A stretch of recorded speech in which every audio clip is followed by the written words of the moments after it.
This is Writers Not Writing, the show where you can get to know your favorite writers and soon-to-be favorite writers by listening to them confess to the ways they procrastinate. Thanks for procrastinating with us. I'm Benjamin Gorman, and the quiet guy behind the glass there is Doug the producer. I write novels and collections of poetry and stuff. Doug tries his best to make me sound better. And each week we have a secret word to listen for. If you catch it, you earn the right to take an extra break at the time of your choosing from whatever is stressing you out. From NotAPipePublishing, welcome to Writers Not Writing. Today's secret word is contrast. If I take my time. Hail and well met readers and reviewers. Today's guest is Jeff Adams. Jeff, I'm so excited to have you on the show. Jeff Adams is an author of queer romances and queer young adult stories. And let me tell you, as a high school English teacher, having those YA queer stories for my kids is really important. So thank you for writing those. My kids need that representation. Jeff is also the co-host of the Big Gay Fiction podcast, which is, how many episodes in are you now? We are at 451 right now after 9.5 years. So there's, if you know, wait till this show ends, and then please, listeners, go and subscribe and check that out. And you've got a lot of back catalog stuff that you can check out there for the Big Gay Fiction podcast. Jeff is also an advocate and expert on digital accessibility and co-wrote Content for Everyone to teach creatives how to make their content on their websites, emails, social media more accessible and inclusive for their audiences. And that's how we met. It was at the Author Alchemy Summit, where Jeff presented about accessibility, and that was really valuable. And so I was like, I am so excited to have you on. So thank you for being here today. Yeah, absolutely. Thank you for having me. I loved meeting you at Author Alchemy, and I'm looking forward to the conversation we get to have here today. Well, and you know, right from the jump, the viewers on YouTube can see that we go all out for this show. We dressed up in our costumes, but for the sake of the folks who are listening on the podcast, let's tell them about what you chose to wear for today's show. You know, it's weird. We're in middle April as we're recording this. It is a chilly, gloomy, rainy day here in Central California, which is odd for this time of year. Yeah. So I went kind of comfy and snug, and I'm in this sweater that has these wide red and blue stripes. It's paired with a blue and white striped scarf, some black jeans, basic blue sneakers. It's kind of your mid-90s starving artist chic. And Yes. I'm basically channeling Mark from my favorite musical, Rent, today.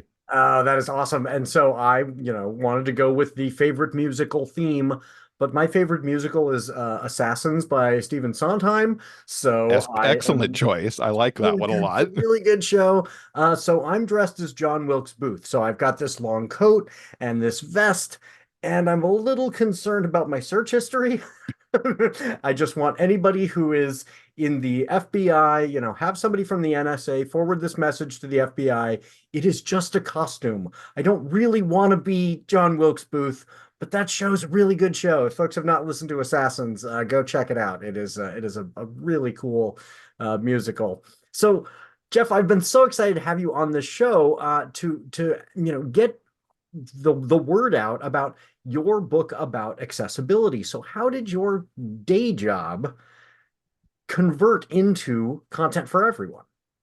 You know, it's one of those weird things. Like, I never thought that I would have a day job that would bleed over to my creative side, right? Yeah. I mean, I was a journalist for a long time, and I kind of took a right turn into websites as a project manager and a product manager, moving through jobs.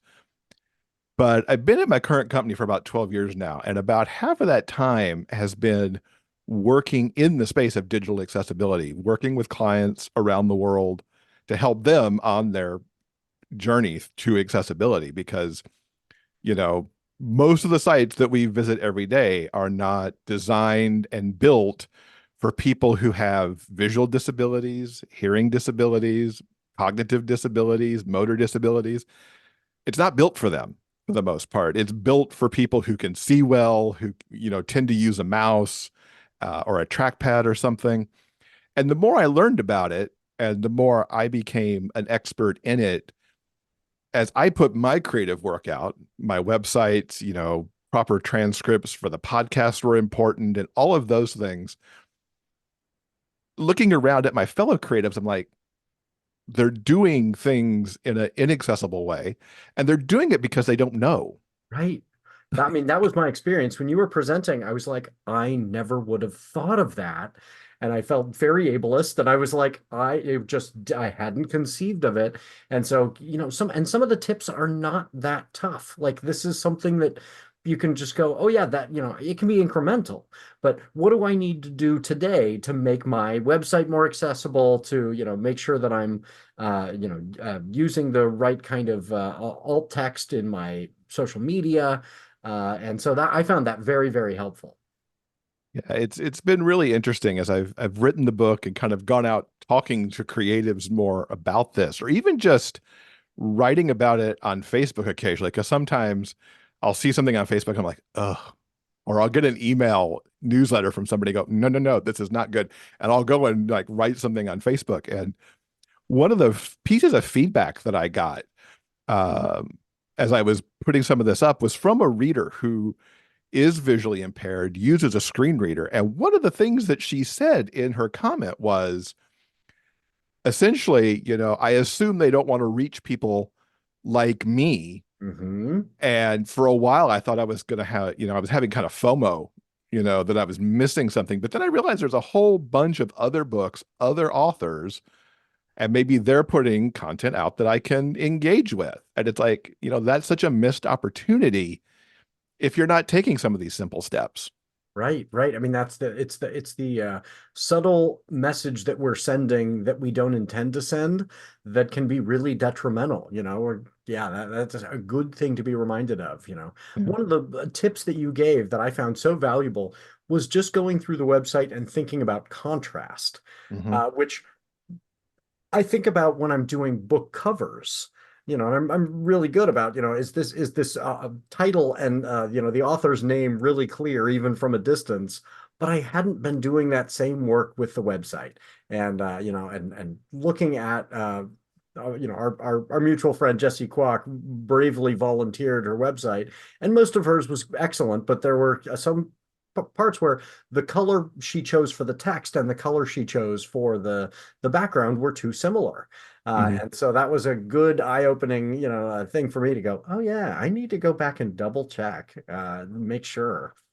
So One of the most consistent things that has somehow become a design thing is to not let the text be black on a white background. So often it's like, let's make it a shade of gray, right. which sometimes can get too light. And it's like, why make it more difficult? Right, right. Well, or one of the things you pointed out too was, like, is the logo in place of the name image, and so the reader can't read a JPEG, and now your logo, now the name of your site is invisible.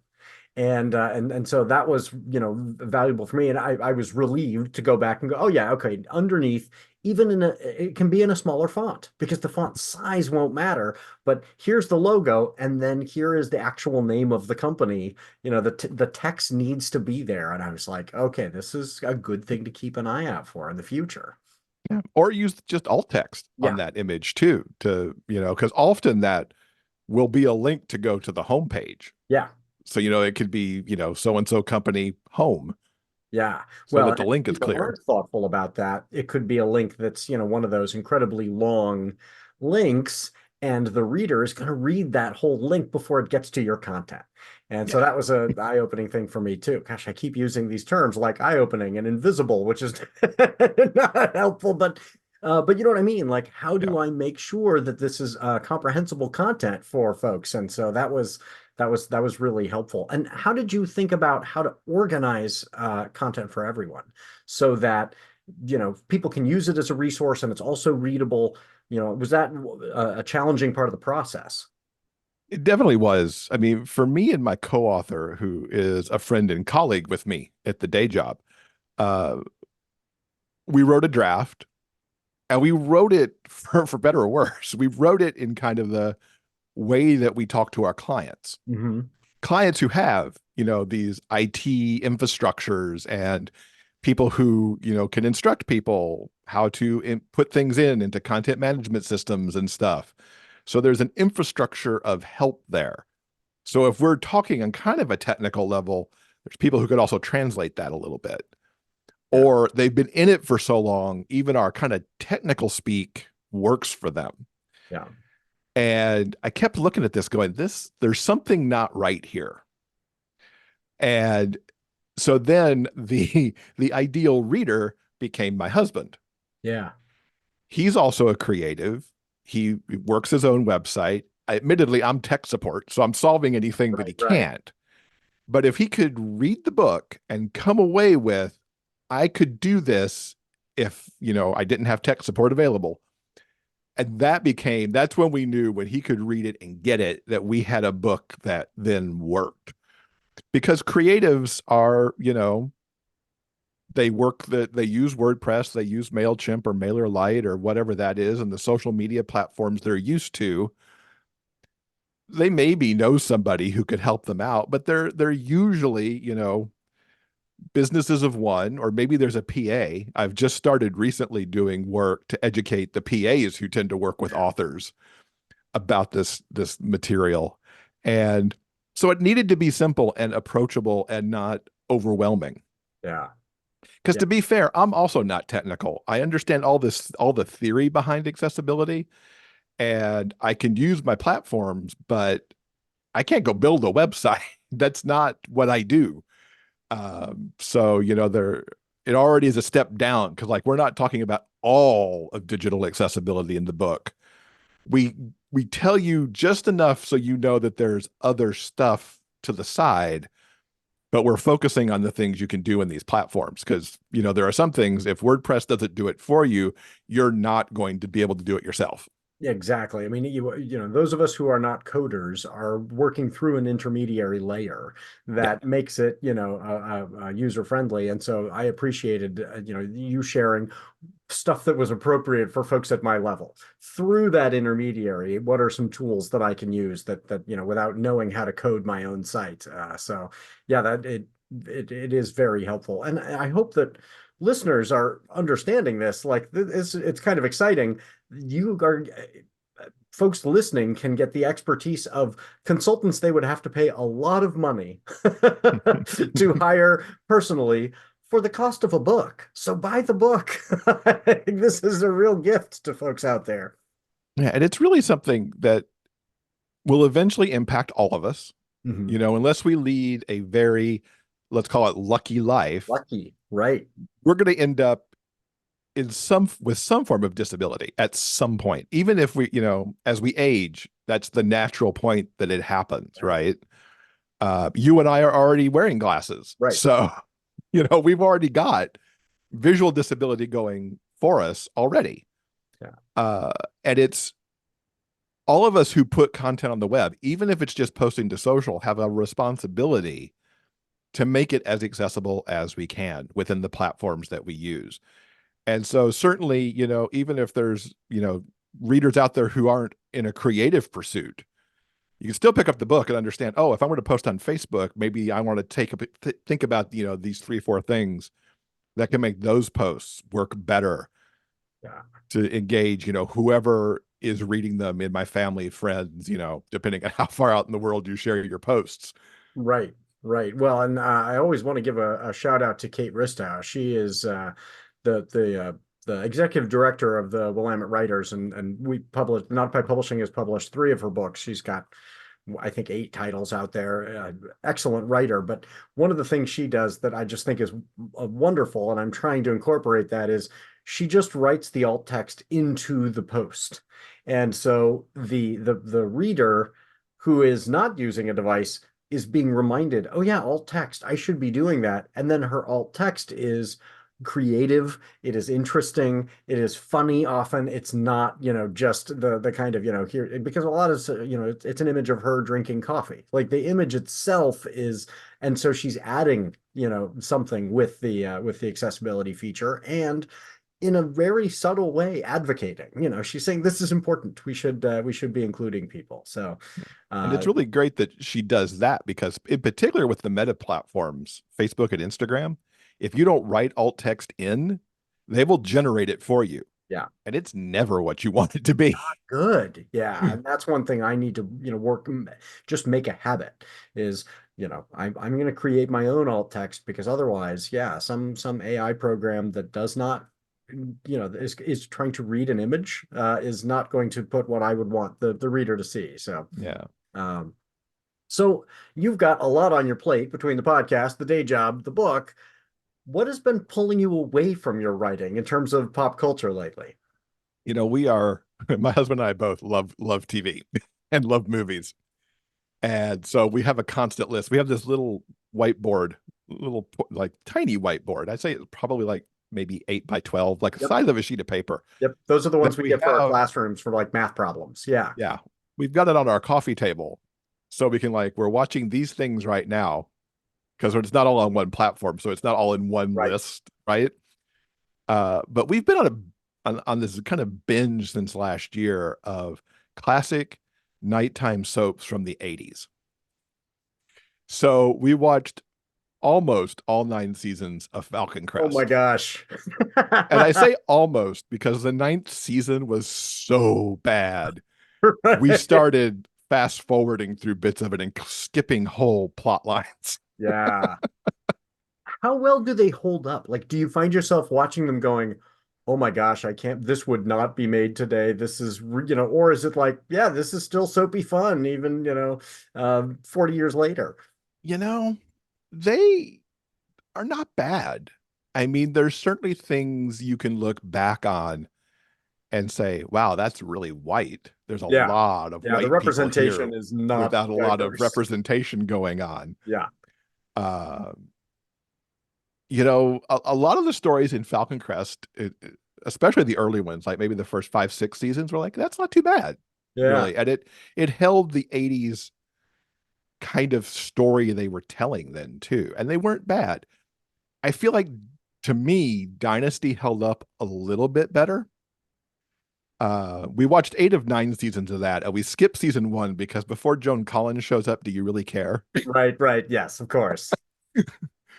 And those, I mean, in some seasons you had Diane Carroll there, um, having a strong black businesswoman Right. represented, which was great. You had Stephen, who was queer, which was that show basically ran the decade of the 80s. Yeah. And the representation doesn't hold up well now because, of course, we're so much further than we Yeah. were in the 80s.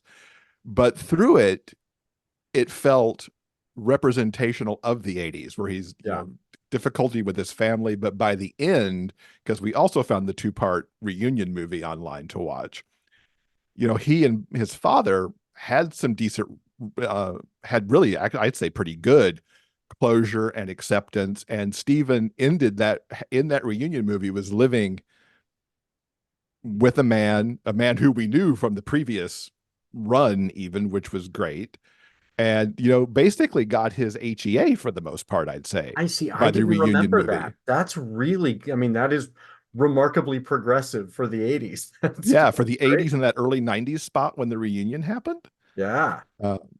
We got cheesy recently too with the 13 episode single season of Paper Dolls, which was about modeling in New York in like 1984. Oh, wow. That show's just ridiculous, but it actually doesn't hold up too bad either. Really? And is it pretty, I don't want to say accurate, but, that similar window into the time period where you're going, yeah, this was very 80s. Well, it's interesting because I've been thinking about this, and I think about this periodically as we look back through history. There's been a lot of historical shows that have been on recently. Fellow Travelers on Showtime, which looked from about the middle 50s and the McCarthy era and pulled its way through into the I want to say early 80s. No, it definitely went into the 80s because at the end they're at the AIDS quilt. Hmm. And looking at that and how time is represented there. If you think about the FX show Pose, which focused on the ballroom community in New York in the middle 80s, in the midst of the AIDS crisis. There's elements of Pose that happened at the relatively the same time that Paper Dolls also is happening in New York. Right. Down the street. And you kind of look at those because the first season of Pose also featured one of those characters, Oh, really? They're in the same breaking universe. into modeling a little bit as a trans model. Oh, wow. And so, watching those layers kind of come together and wondering how those timelines kind of could merge and coexist in a way these are the weird things that my mind goes off on. Yeah. But no, I mean, yeah, that's it. That MCU model of, having a shared universe. Yeah.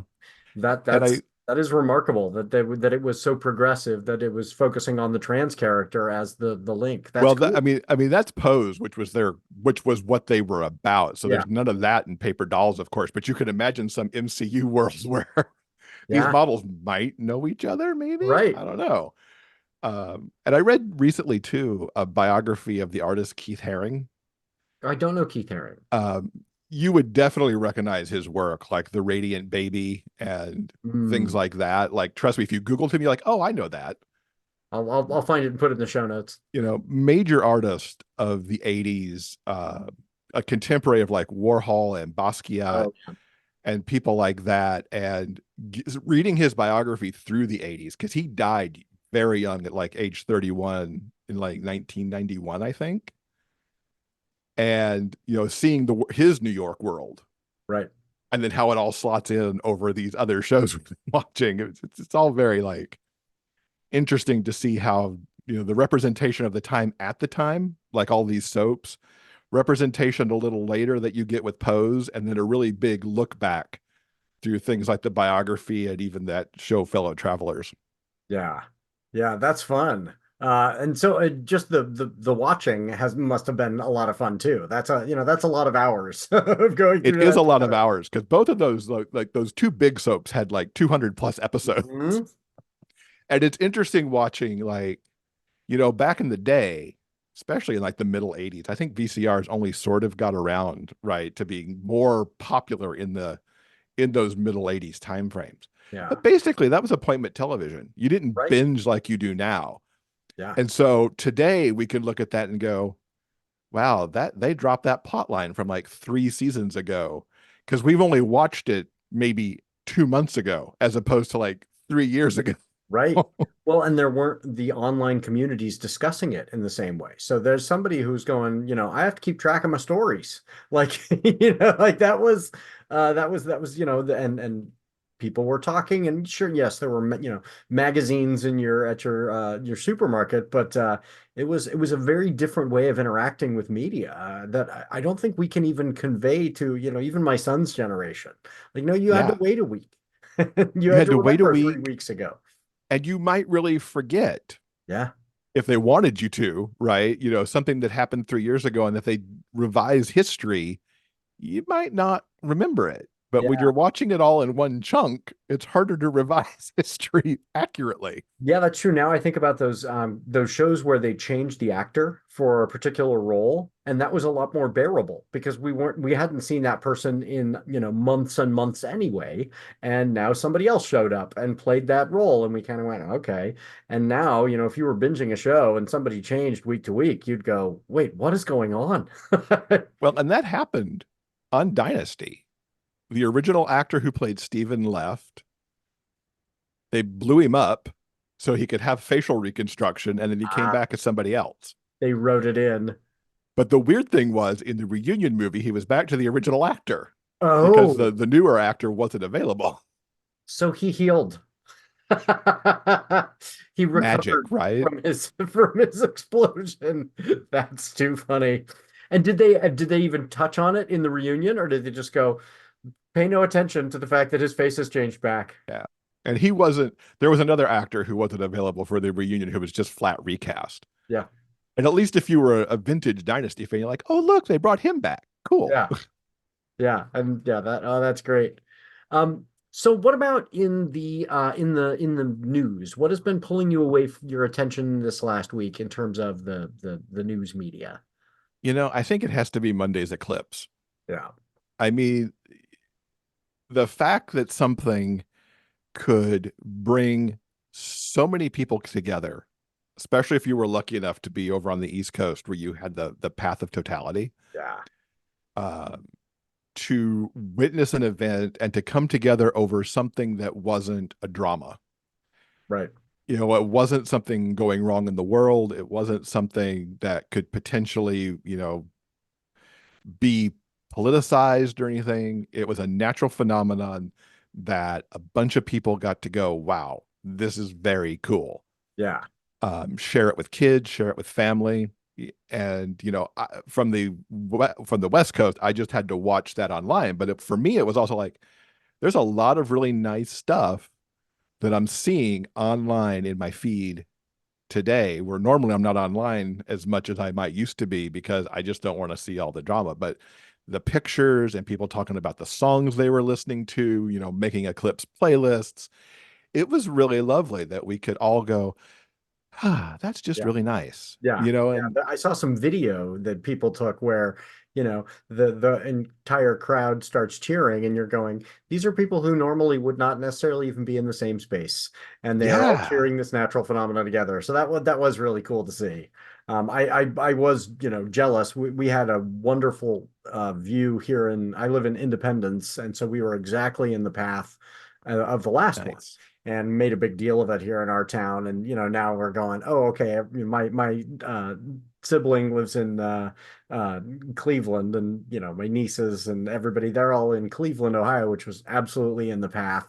And so they got to have a really cool experience and took some great pictures. The other thing is the technology has improved to the point where your average phone can take amazing pictures of the eclipse. So that was neat to see too. Yeah, I mean, just pop that filter on your phone that I guess you need to have for whatever reason. Yeah. And pictures and video that I saw were just amazing, especially some of the people in totality were like, you couldn't see the brighter ring of the sun that you could probably see if you were like just watching through the glasses. So you pass into that total darkness for a Yeah. second on the video, and then it starts to come out on the other side. It was really amazing.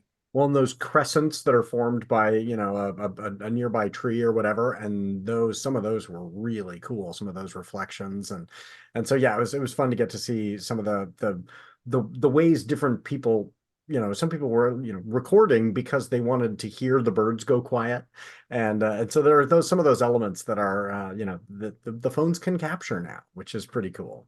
Yeah, technology is great when it works like it's supposed to. It is Right. mostly being used for good. Yes, yes. So, what about hobbies? What else has been pulling you away from your work? I'm always reading something, whether it's fiction or nonfiction. Nonfiction is like more nonfiction since the end of last year. It's kind of worked its way into my reading list.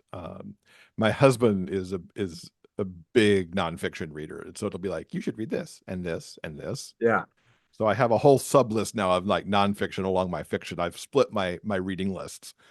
And any patterns in that nonfic? Because, or is that, is it just whatever is being pushed at you? There's a decent mix of biography lately. Since I read the Haring biography at the beginning of the year, I've kind of factored in some other biographies. I'm reading one right now by the actor playwright Harvey Firestein, Oh, yeah. uh, and hearing how he almost became an artist. He was almost a sculptor Interesting. before he veered over into acting, and hearing how he went from being an actor into actually writing, and then writing Torch Song Trilogy and writing La Cage aux Folles. So I'm still in that kind of phase. I think we're somewhere in the 1970s right now in Yeah. terms of the time that I'm reading in the book. Really fascinating because I mean, those kind of books I love because you're hearing about somebody else's creative process, Yeah. whether it's an artist like Haring or a writer like Harvey, and an actor. So, and then I'm always reading a lot of like, it's almost businessy books. Like I don't read a lot of like writing craft books Yeah. anymore because I've read a lot of them. So it's got to be something interesting to make me Yeah. want to go check that out. But like things about running creative business, Yeah. uh, and sometimes just business strategy in general, and then how I can apply it to like what I'm trying to do on the creative side. So I think those are those two kind of non-fictiony areas that I pay attention to these days. Yeah, I've been reading How to F Up Your Startup, which has been it is funny and fun, and yeah, it's looking for those little tips, because you're right, the craft books start to get pretty repetitive, and then you're just looking for that nugget, and it feels like it's almost a treasure hunt. Like, what is going to be new for me here Yeah, after a certain point? But the business stuff, and maybe that's just because I have a lot more ignorance in that world, and so I'm like, oh, there's a lot that's new to me here.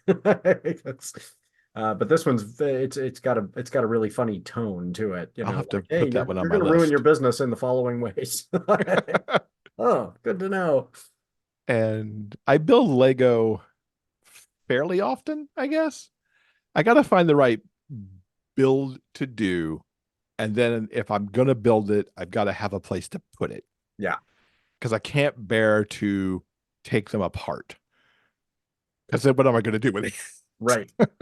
I've got a tip for you there. So my partner actually owns a Lego resale store, and there are folks who build sets, bring them back in, sell them back, get something new, and that is, satisfies their need to build a thing. And See, I am do so check glad out the those exist. botanicals, because the botanicals are, they've got these new sets that are really more targeted at adults, that are these beautiful plants, and we've now got them in our house, and it's really, I like Yeah. growing. I grow bonsai, I grow potted plants, and then we have our botanicals. I built the Polaroid camera. Oh yes, yes, Had that to is a be cool thing. done because I mean that's a piece out of my childhood right there. It's a Yes. camera. Have you seen the typewriter set? They've got a great typewriter that's a I working have the typewriter. typewriter over here too. Okay, yep. That was one of the Very cool. first big sets that I built Yeah, because I'm a writer. I need a typewriter. right. Um, it was hard. I think I took the guts apart two or three times because I'd build it and then I'd work on some other stuff and then I'd be like, well, this isn't right, and I'd Yeah. go back and try to rebuild it. And okay, moving on, and oh, this still isn't right. It's not working. Take it apart. Really, I've discovered that my ability on spatial awareness sometimes isn't that good. That's yeah, it is. It's funny that you say that, because my partner and I were just talking yesterday about that. It's just not one of her strengths, and yet like she works with Lego all day long, But she was working on a like a hutch shade thing for our puppies in the backyard, and she's going, I don't know if this will fit in this space. And I'm looking at it going, there's no way it will fit in that space. But we've known for years now, spatial reasoning is not her strong suit. The So, thing that's been revolutionary in my building of Legos, and it happened, they didn't have these instructions when I built the typewriter, which would have been so much better, is that you can now download a Lego app and get 3D instructions. that would be really helpful, because sometimes you're like, I'm just not seeing it right. If I could Yeah, tilt. like I don't understand like how many studs I should leave it away from this Yes, part rather than the part you showed me. And the 3D, you can just that's cool. turn it any which way you need to help. I still get it wrong sometimes, Right, but no, but that is cool. I'll have to tell my brother has really leaned into this as his kind of Zen calming exercise. He builds these really large sets. He just built they have one that's a knockoff. It's not Lego, but it's the Titanic, and it's like 4 feet long. And it took him a long time. It's thousands of pieces, and it's yeah. beautiful when it's all complete. But yeah, I'll have to let him know about that app. I'm sure he would appreciate that. He's got the mind for it, though. He's really good at like spatial reasoning kind of stuff. Way better at that than I am. He's very much a kinesthetic learner, and so it's been great to see him find this thing that helps him calm down. He is a workaholic, and helps him go, okay, I can go do this work that's good for my brain and just relax a little bit. That's really cool. Yeah. Yeah. And I love the idea of the resale store. Like I have wanted, I want to take it one step further and make it like rental. Yeah. Like I Yeah. want to be able to rent the kit, build it, take it all back apart, send it back. Somebody else can have the responsibility of getting it all back in the right bags, Yes. and then I'll get something else. No, I mean that's basically the way it works. People will buy brand new sets or they'll buy previously constructed used sets that are not bagged, they're just boxed. But what the store has to do is go through and make sure all the pieces are there. Because you can't sell somebody a set and go, the last person forgot a few. So they go Yeah, through and they certify. Yes, every single part is in there. And so you get a $100 new set, and then at the end you get it $60 back when you sell it or whatever. And that then is so you brilliant. buy a $60 used set and you get, $40 back, and people just cycle through. And so it essentially becomes their rental so that they can complete this task. It's really fun. I mean, I did not know this world existed. And really in a way it didn't. This has taken off so much post-COVID. So many more people discovered, hey, this is really good for my brain. And this, it was like puzzles, they were like, oh, Lego is good for me. And so the actual physical location of her store is not great because when it was chosen, it was like, this can be like a model trains place. Like there's not going to be very many people who need to know about this. And we're going to have to move the store this summer because now people just drive by and go, I wish I'd known about that. Like we need a storefront property for Lego. It's for That's grown-ups. that's It's very pretty great. cool. So this question is going to seem a little weird, but I always like it as kind of a Rorschach. So, if you were a Dungeons and Dragons character, what would be your race and class? You know, I played D&D a lot in college. I kind of credit D&D in some ways with helping me hone my storytelling because I also I was a dungeon master, not all the time, but I had the game that I ran. And you certainly have to think on your feet because you Yeah. never know quite what the players are going to do or what the dice are going to force. Oh yeah. So, I was definitely into that. And I was an elf druid back in the day. Uh, seventh or eighth level, Oh maybe. yeah. So a I long can't game. I mean we played a lot and we'd move from like quest to quest and keep the characters. Yeah. Like when I was DMing, my elf druid just became an NPC. Yeah. So I kind of half played even as the dungeon Right. master. So what do you think that choice to be an elf druid reveals about the real Jeff Adams? Well, over the last couple of years, I've been like looking at Clifton's strengths and I've been looking at the Enneagram. We heard from Claire, Right. who is so good at teaching authors about the Enneagram stuff. And those druids really have their sense of right and wrong. And that factors right into my Enneagram of one, where, I see things, I want to be a good person.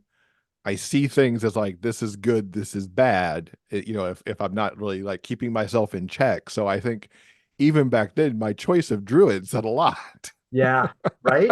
I mean, these are insights into who we are, how Yeah. we plug ourselves into these. So, okay, so you're an elf druid and you are ambushed. You're walking through the woods and you are attacked by three level one goblins. These are, the easiest kind of goblins. How do you react? We're throwing some hold spells down. I mean, it's right up my druid's alley to do that. And, Yep. I could even be a much less level druid and get away with that. I was gonna say, yeah, you don't even need to be you might have enough spell slots at 7. You could hold them all pretty much indefinitely. Yeah, I think that would not be a problem. And then we could like, figure out what to do with them after that. Because Yeah, unless they've done something wrong, I probably don't want to kill them. yeah. But, we don't want them in our way either. They need to not be attacking us. Yes, yes. Hold them and and talk it out. Hey, this isn't going to work out well for you.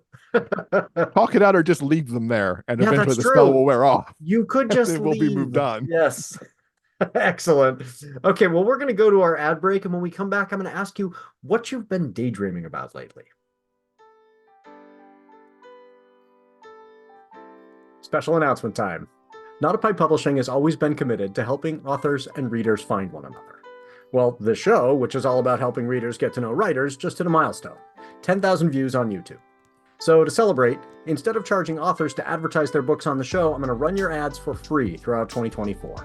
If you want to make a 30 to 60 second video about your book, let folks know what it's about and where to find it, and don't forget your name and the title.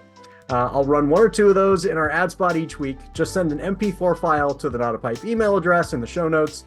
Let's fix up some readers and authors into reader relationships. 2024. More readers, more writers, more books. Hi, I'm Des Jackson.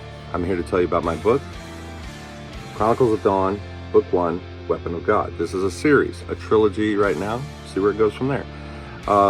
It talks of the main character, our main protagonist, Dawn Lightfeather. She is a Nephilim, meaning half angel, half human. She has incredible abilities, powers, but she's not unstoppable. So it's available on Amazon Kindle and Nook and various other ebooks out there. For paperback and hardcover, it's available on Amazon only right now. And if you have any questions, concerns, comments, or whatever, please drop me a line at chroniclesofdawn@gmail.com. That's chroniclesofdawn@gmail.com. It'll be right here. Alexandra has never been so far from home or so deep in danger. Now fans can follow the journey to the end. Reader Views says New Horizon is a fantastic beginning to the Europa trilogy. This riveting adventure will have you hanging on to the edge of your seat. Get all the books of the trilogy, New Horizons, Challenger, and New Frontiers, wherever you buy books. Or visit the author at michelleleigh.com. Leigh spelled Leigh. Join the adventure today. Authors, poets, screenwriters, writers of all kinds. We're putting together our team for the Alzheimer's Association's annual The Longest Day fundraiser, and we want you to join us to use your writing superpowers for a good cause. Our team, Writing Against the Darkness, joins together via Zoom or in-person meetups and writes from dawn until dusk on the summer solstice. So mark your calendars for Thursday, June 20th, 2024. We're teaming up with some wonderful partner organizations to build our team, thanks to the Author Alchemy Summit, Indigo Editing, Unsolicited Press, Pile Press, the Pile Press magazine Chunk, and Overcup Press for joining with NotAPipePublishing in this fundraiser.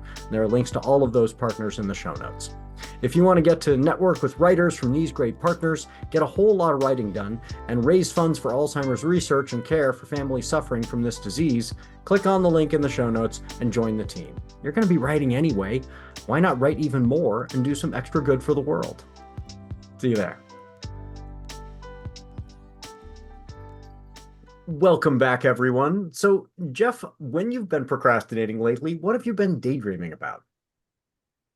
It's really boring that I dream about my creative business and I just don't go off and just something else. But lately for me, it's been how to build my community and branch that into subscription offerings and direct sales and trying to take more control over how I present myself and where the books are sold.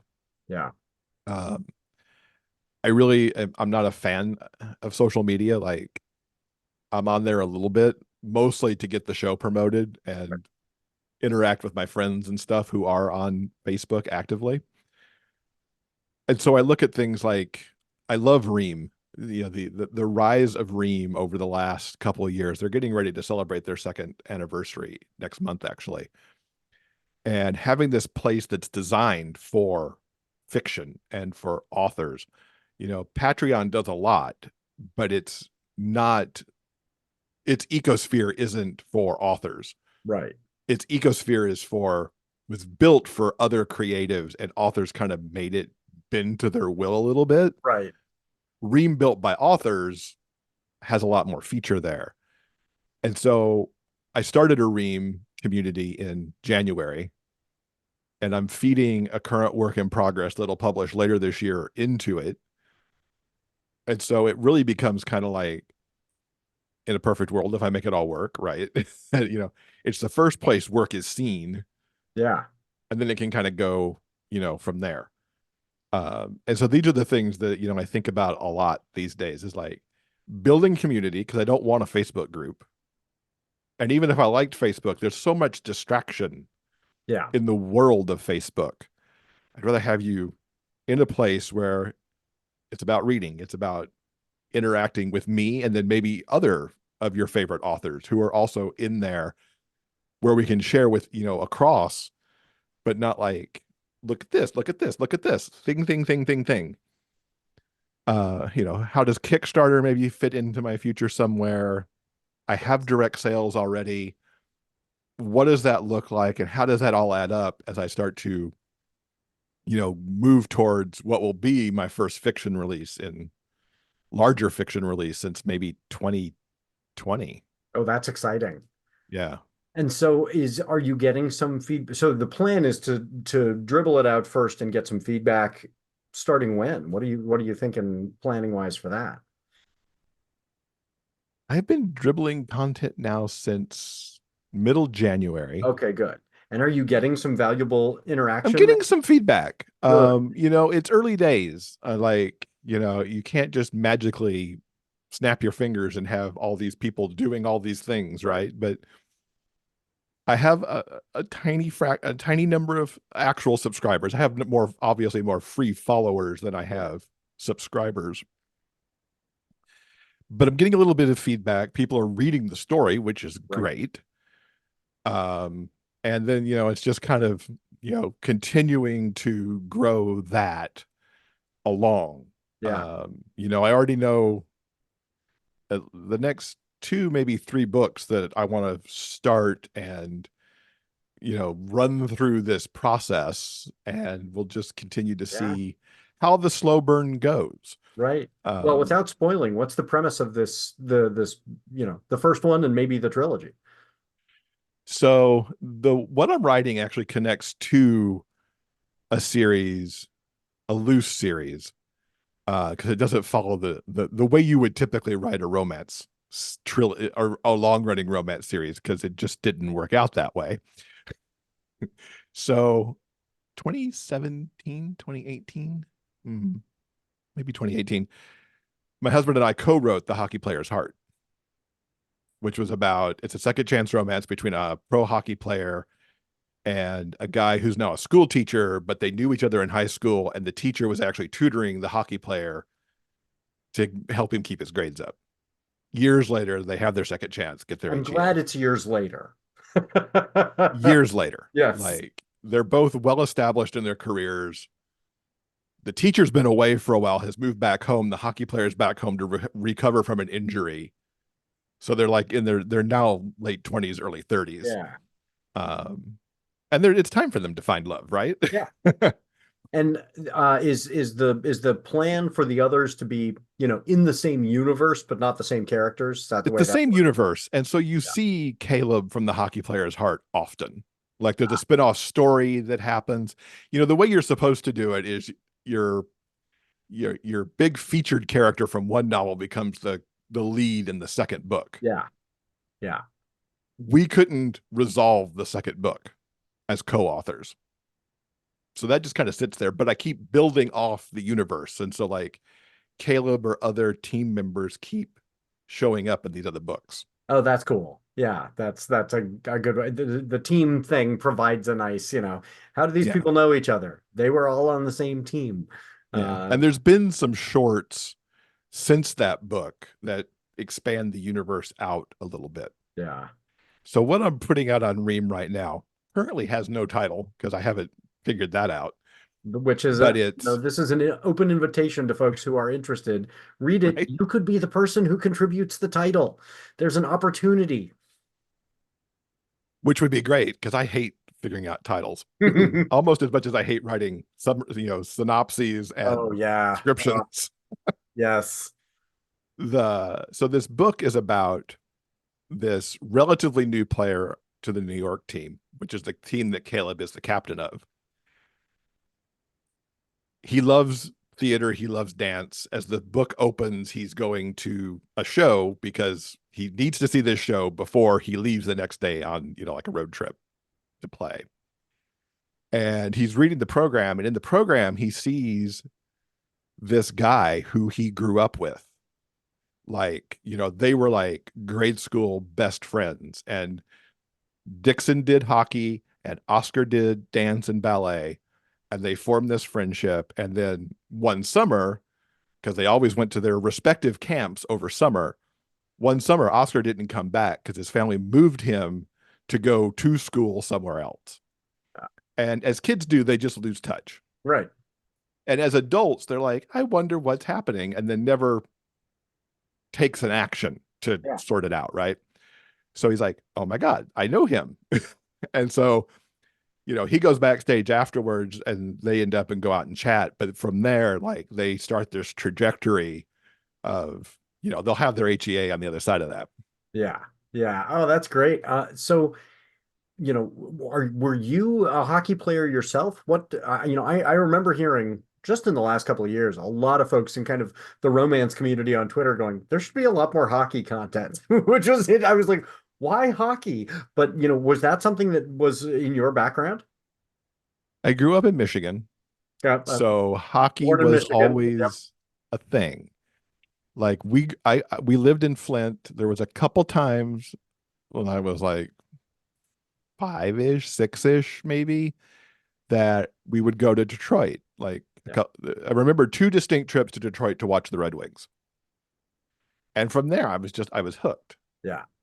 As much as I could be once we moved to Alabama before cable sports, once ESPN existed, it helped to see more hockey, but I've always followed hockey.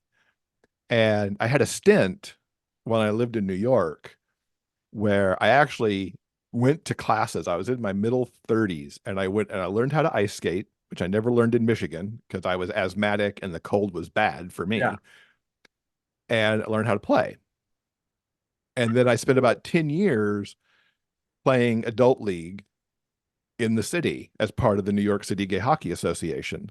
How cool. I was never that good because when you start in your 30s, you're not bendy, to the Right. degree you kind of need to be to play well. I played enough and I had a ball with it. Yeah, I mean, that's the other thing is when you start in your 30s, you're playing to have fun. Not, Yeah. oh, that my future hinges on this. If I tried for a while to see if I could like move up divisions. I played in 2. I played in 7 and 8, and 8 was the low one. I played a couple, like people needed players, and like because the hockey association had a couple of teams in like in Division 6, and a couple of times I'd sub into those games and go, "Ooh, I am not ready for this." Yeah. It was one thing to drop in for a game, but like, Does it tend to be the people who are in Division 6, 5, 4 are just younger? And so you're just going, oh my gosh, these guys are flying. Or is it not just necessarily younger, but they definitely started younger. started younger? Ah, okay. Or they might be just better athletes in Yeah. general. Yeah. Yeah. And so you're looking at that these was guys good. and That going, was this not guy going to be is me not. without a lot more something. Yes. Yeah, there's a friend of mine who I have played basketball with twice, who played college ball and then blew out a knee. And so, like, he's amazing. And, when he shows up for basketball, that's okay. He's going to play point and also score all the points, Yeah. and we just kind of know he's just an inherently a much better athlete than we are. It's also funny because he's not in like his day-to-day demeanor. He doesn't seem like this super competitive guy. And then he gets out on the court and you're like, oh, this is why. Like he is Yeah. incredibly competitive, every foul, like he's challenging, he's got to win, and so that is, you're right. There's a different kind of person when you get out there on the ice and go, oh, they're a different level of athlete. They really are. Yeah. And it's interesting playing with those people because you find ways to try to be better around them. Yeah. And then if you're lucky enough, and I was very lucky with some of the people I played with, if you're lucky enough that they're not trying to be like the superstar that they could be, Right. but be more supportive, then you really get something out of it where they're looking to set you up rather than them just doing it, right? And coaching along the way and those kind of things. It was really great to be able to occasionally play to that level. Yeah. Yeah. That is very cool. I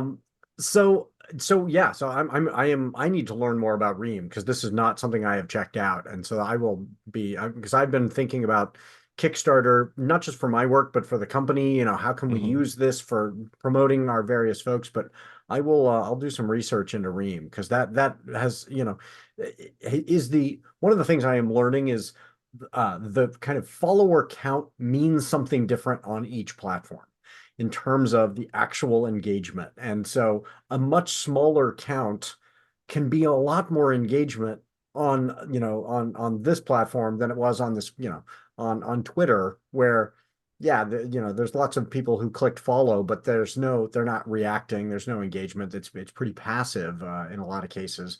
And I'd rather have folks, especially on a platform like Ream, actually commenting and engaging. Have you started to build that kind of community there? A little bit. I have been really bad being consistent with posting Mm. stuff. Yeah, that's Not my challenging. story. The story, I've been consistent every Monday, dropping like it's supposed to. But in terms of just posting stuff, like Yeah, I started, but then I traveled and traveled some more and got caught up in some other stuff. And it's like, to make it work well, I need to post something. Like I could think of like a dozen different things that I could have posted in that time frame that I just didn't. right. Um, and the thing with like a ream too, and we talked a little bit about this at Author Alchemy a little bit. I talked to Tammy Lebrecht, who's the newsletter ninja, about this. Like I've got an email list of about 3,500, I think, Oh right wow, now. that's good. So it's respectable. Oh yeah, But I think most of those people are there because they wanted a free something something. right. And I need and want engagement of people who maybe want something free, but that they're going to convert to something else. And I feel like the Ream platform is a little bit better for that because then the other things kind of sit right there next to it. Yeah, Like you'll know when I posted a story that maybe you can't read.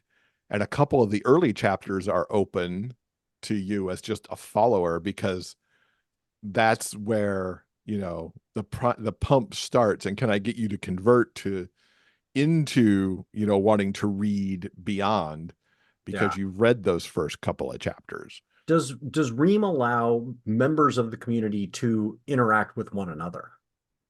Is it like conversations where they can Yeah. comment on I mean, comments? they can see the comments that are left in the stories and then comment some more. And I can comment to the people who are commenting in the stories to Yeah. comment. See, And then because like any that was other one of the, post, you can also, leave comments. I can leave comments. Other people can leave comments on comments. To my understanding, and I should know this better than I do, I think they're also going to have coming as part of their updates the ability for people who are following you to create posts. Like right now, only I can create the right. post.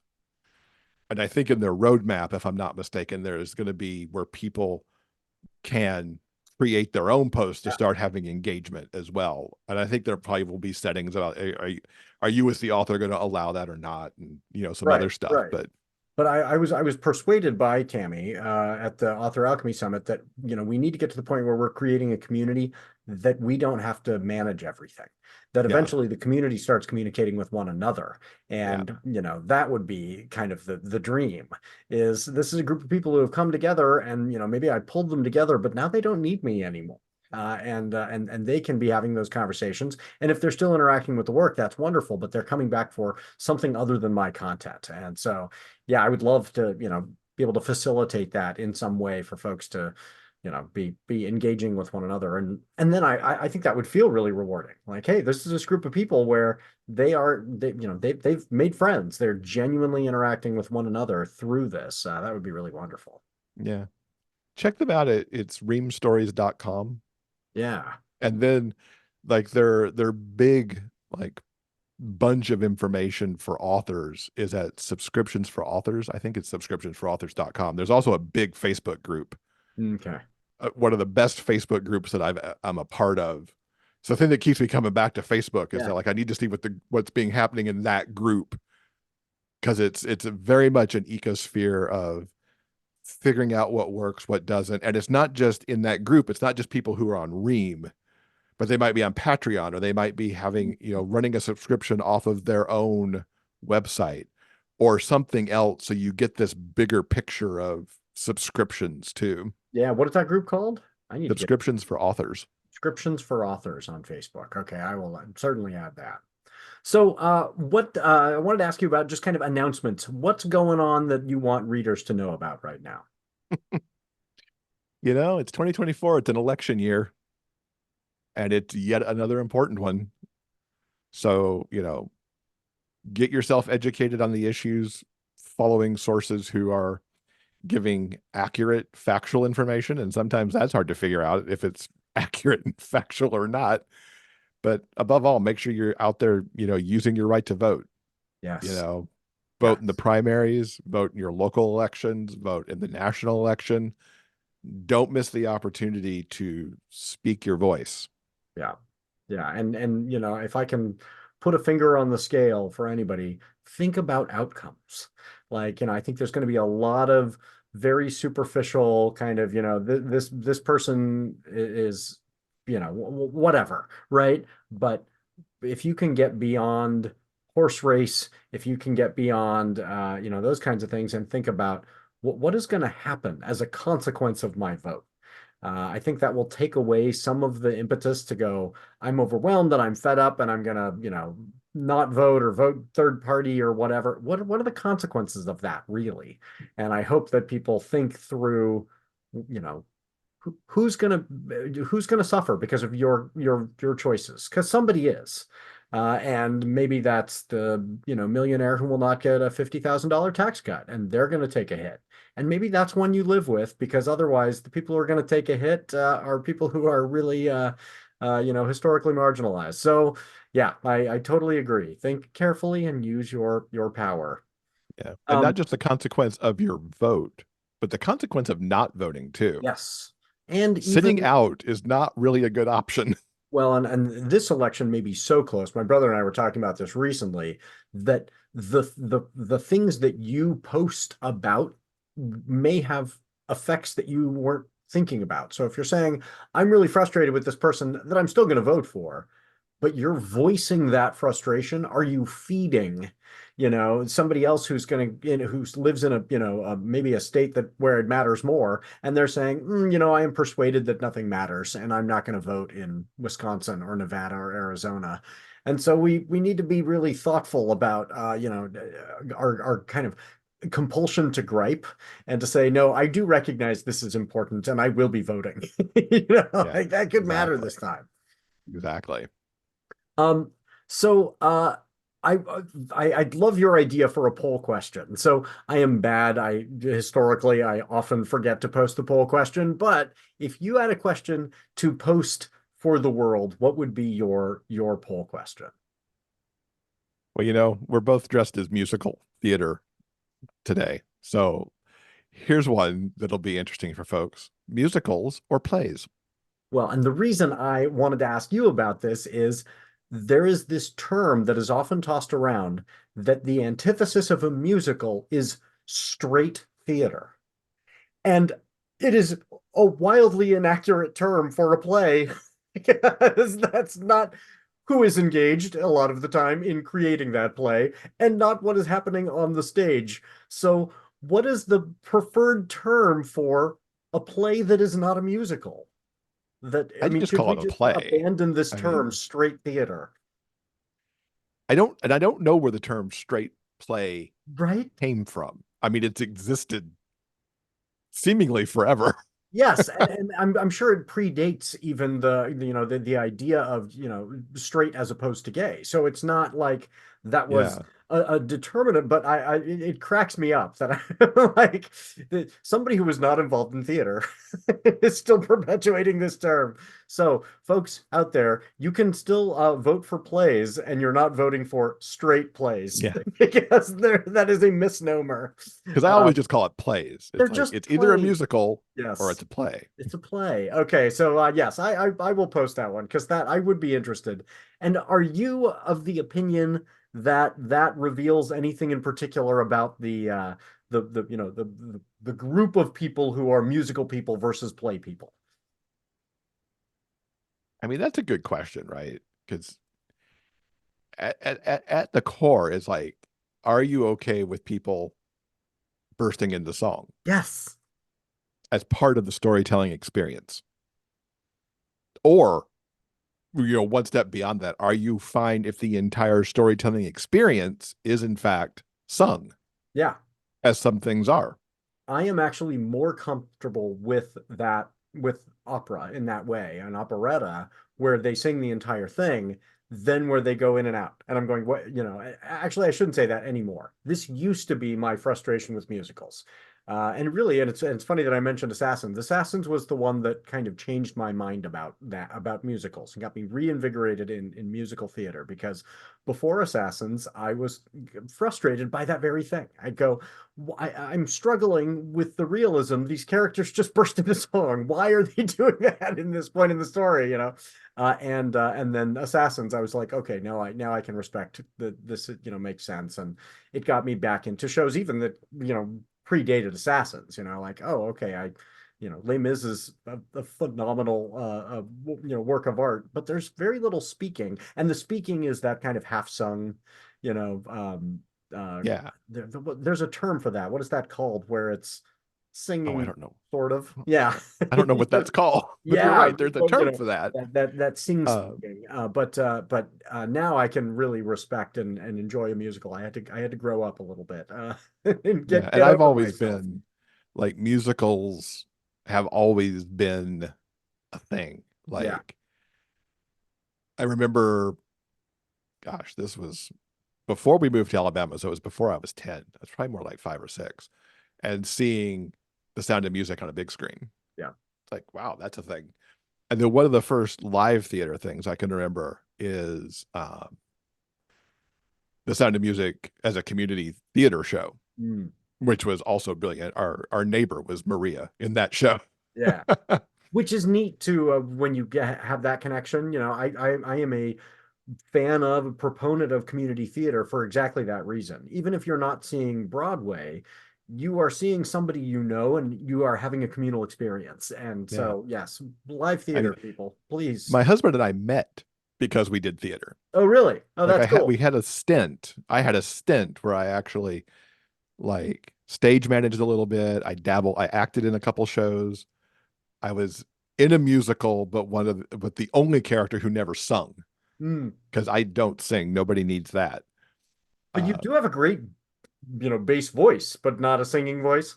no, the singing voice is bad, bad, bad, bad, as in non-existent bad. So Yeah, there yeah, was one if I remember right, I think in the finale where everybody's on stage, I think I just mouthed yeah, yeah. because nobody needed me next to them throwing their pitch off. It was just like, nope.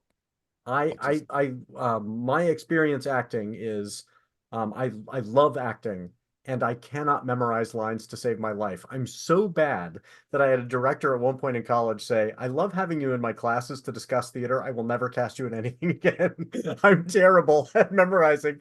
And so one of my, best roles, we did here in town, we did Christmas Carol, and I was the Ghost of Christmas Future, so I didn't have to speak at all. And every time they had me up on stilts in this big giant skeleton costume, and every time I'd walk off stage, I'd turn to one of the other actors and go, "Nailed it." Yes. That's the best kind of acting for me. Is I would change the lines on the stage on the fly to what I was getting the idea across. Which is not acceptable. I It was doesn't work really, for your fellow really actors bad. usually. The other Yeah. actors going, "That's not what the character says." So, I was memorizing fairly well, and this was like 20-ish years ago, so I don't think I could do it as well today by any chance. But I was in one show that was a bunch of vignettes. One of the vignettes was a scene in a bakery buying bread, but the cadence of the speech was supposed to be reminiscent of like a Philip Glass score. oh. 4 actors. We never did that right. Yeah, that Because does sound really hard. sometimes, I mean, it could just go all over the place. And somehow we usually manage to keep the cadence at least a little bit, even if it wasn't quite the right words. And there was one night, I don't even remember what happened, but two of the four managed to crack themselves up. And me and the other actor were just trying to stay zoomed in on each other and not fall into what they were doing. And then that didn't work. It was, Yeah. Yeah, and the audience is going, I'm glad you're enjoying yourselves, but this is a mess. we were not enjoying ourselves. Yeah. I was so glad when that show was over. Yeah.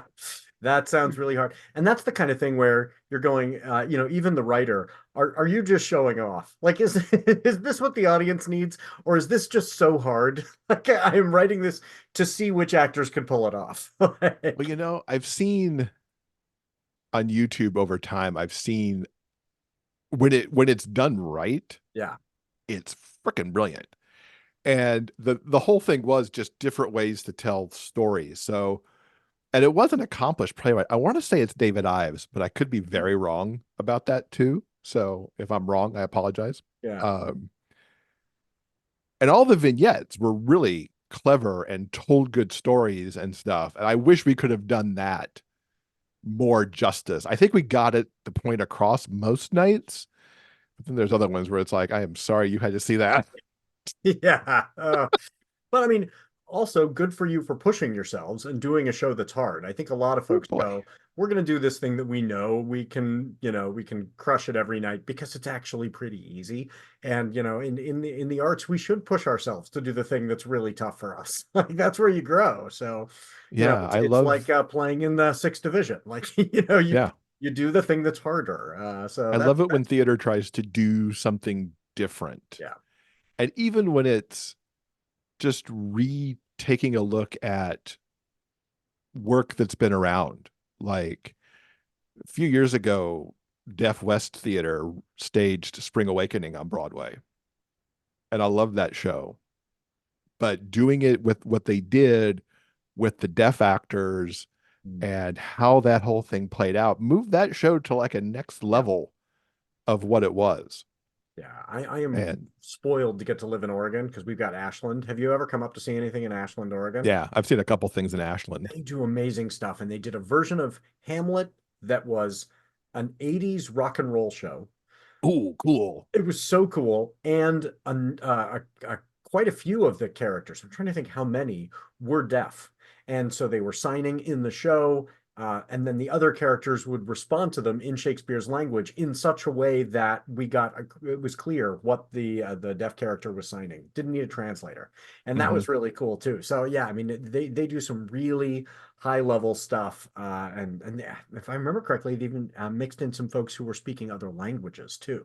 Oh, And wow. so yeah, they do. They're always pushing themselves, and that's what I love about Ashland. You're never going to go see a show there and go, oh, they just picked up a copy of Shakespeare's complete works and didn't do anything creative. They're really challenging themselves to say, how can we make this show different than anything you will ever get a chance to see again? This is your only shot. I love that. There's a performing arts space that has recently opened at the World Trade Center site. Oh, and this is their inaugural season that they're in right now. And this summer, they're actually doing the first large-scale reimagining of Cats. oh wow. So it's not going to be in the junkyard. It is going to be reimagined as like, kind of going back to what we were talking about earlier with Pose. It's going to be reimagined as like a queer ballroom, walk the runway presentation. Yeah, which actually makes a whole lot more sense. Sure, because I mean, well, the whole thing's a ball anyway with the Jellicle ball. And I'm like, I have to go see that. So I'm actually taking a trip to New York in June because I have to see what that looks like. Cool. Because Cats is one of the first large touring shows I ever saw. The Chorus Line was the first and Cats was the second. And I'm a person who's touring version loved that show. Let's see. I saw Phantom, Les Mis. They came to my family was living in San Diego. They'd come to LA.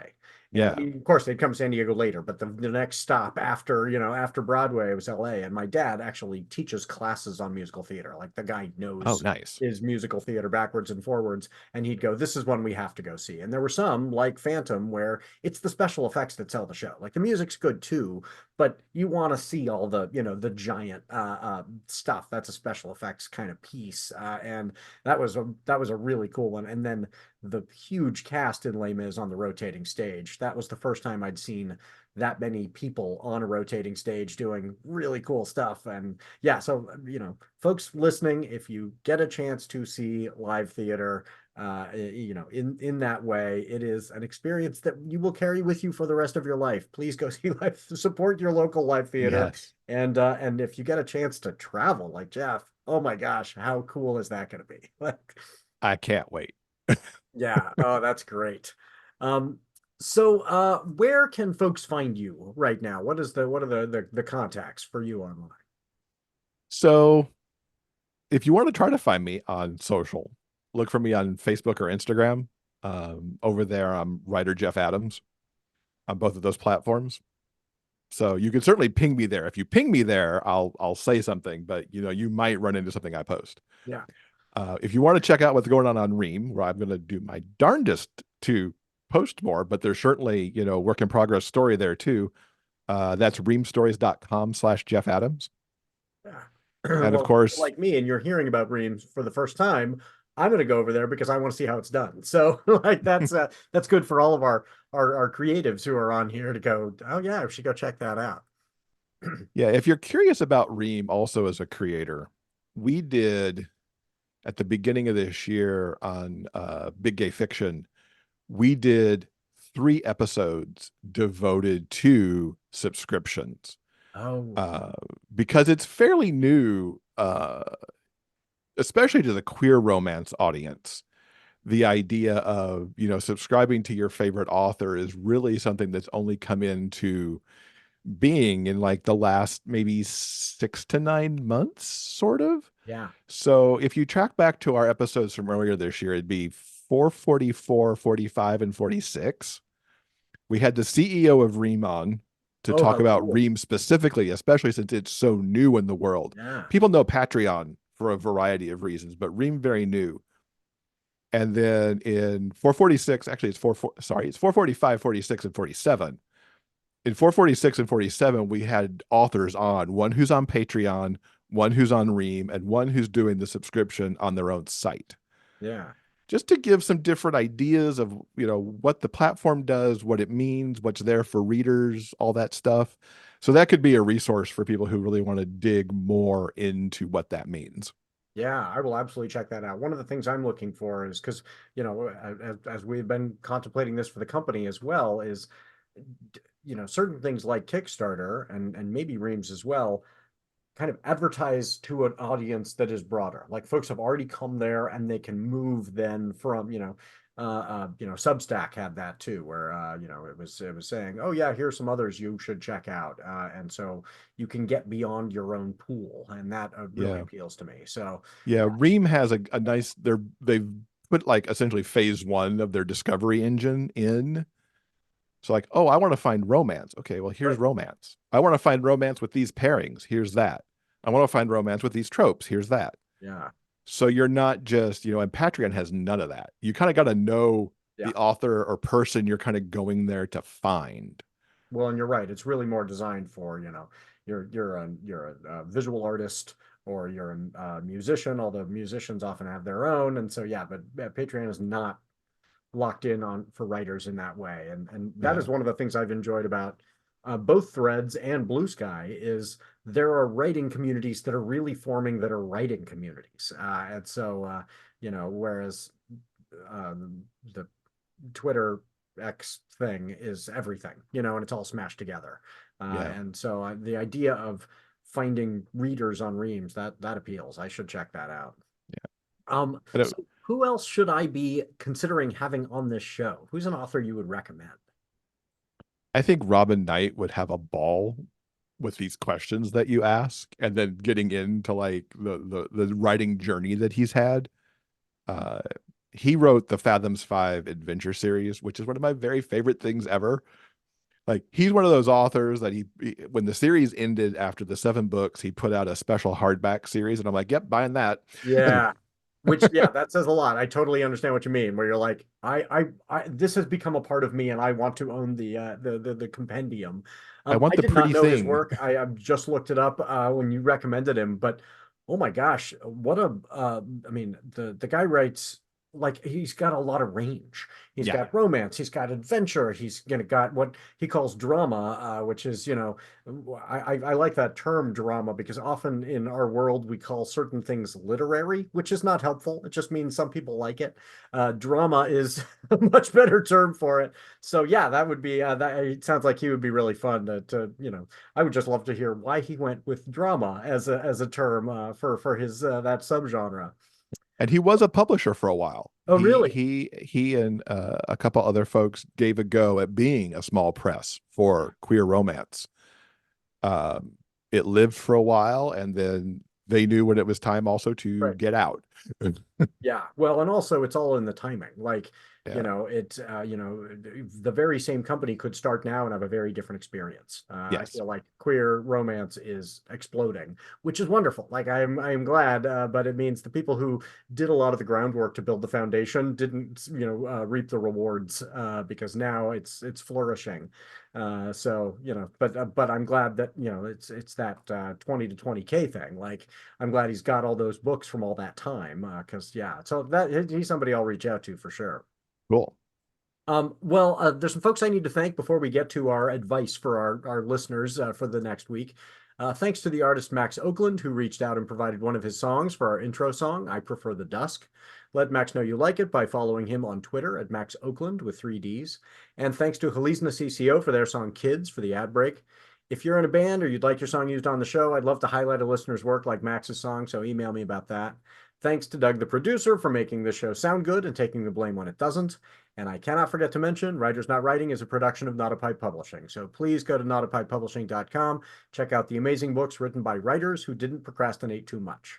If you like this show, rate and review it wherever you found it. And please check out Jeff's Content for Everyone and tell a friend about it too. Even a very short review and a single click on that 5th star makes a huge difference to authors. So if you've got 3 minutes, make Jeff stay. Read Content for Everyone and then tell people read Content for Everyone. And I'm too old to say smash that like button, but if you could gently tap on the thumbs up for this show as well, I would sure appreciate it. So, Jeff, what should people take into their week? What's a piece of advice that you would give to the world for this week? Be kind to yourself and to others. Yeah. Yep. And I completely agree. I say a book without spaces would be gibberish, and our lives need spaces too. So don't ignore the spaces. And lastly, no matter how much you procrastinate, Jeff and I are still proud of you. Yes, we are. If I take my time